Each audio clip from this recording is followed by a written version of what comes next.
ক্ষমতা এটাই। হ্যাঁ, এই যে দেখেন, এই যে বাড়িটা, আইনমন্ত্রী বাড়িটা, এখানে আসলাম আজকে ঘুরতে আসলাম।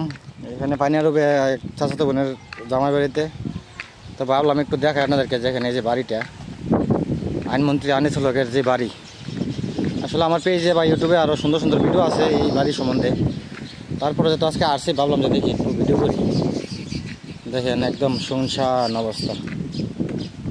হ্যাঁ হ্যাঁ, এদিক দেনা তো, এদিক দেনা ভাই, ভিতরে হেরা কোথায় গেছে, হেরা জ্ঞান গেছে।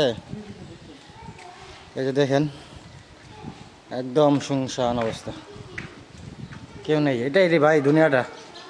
আজকে আপনি আছেন কি কো সেক্টর, আজকে আপনি আসেন, কালকে থাকতেন না, কিন্তু স্মৃতি থাকবো, যেহেতু স্মৃতিটা আছে, আর কিছু নাই।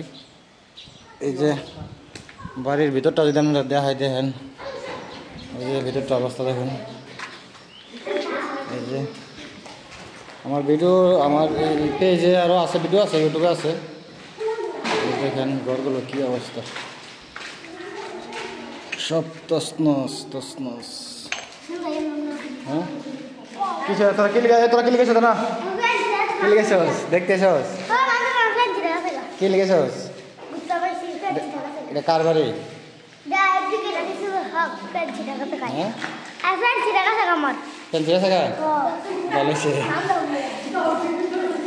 আল্লাহ রে, নাম তো ওই লোয়া থাকবে, ওই লোয়া অবস্থা।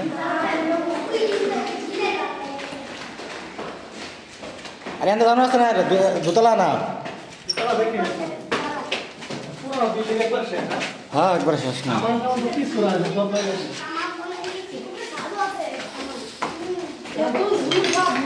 এ উঠে যান না, সাথে যান না।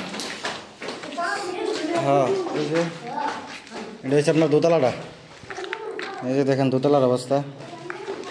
এই যে এটা হলো দোতলাটা, দেখেন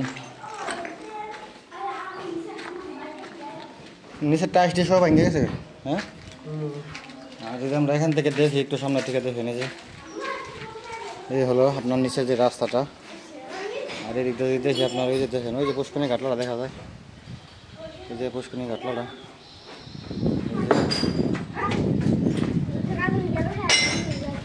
পুষ্করণী ঘাটলা দেখা যায়। হ্যাঁ,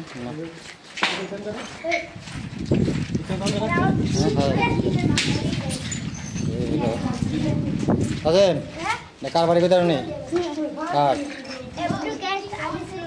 অ্যাডভোকেট আনিসুল হক। হ্যাঁ, তবে এখনকার যারা নাকি আপনারা রাজনীতি করেন বা করতেছেন, নতুন করে ক্ষমতায় আসবেন, তাদের জন্য হয়তো এটা একটা শিক্ষা হতে পারে, এই যে বাড়িটা একটা শিক্ষা হতে পারে। কারণ ক্ষমতা চিরস্থায়ী থাকে না, ঠিক আছে? আসলে জানি না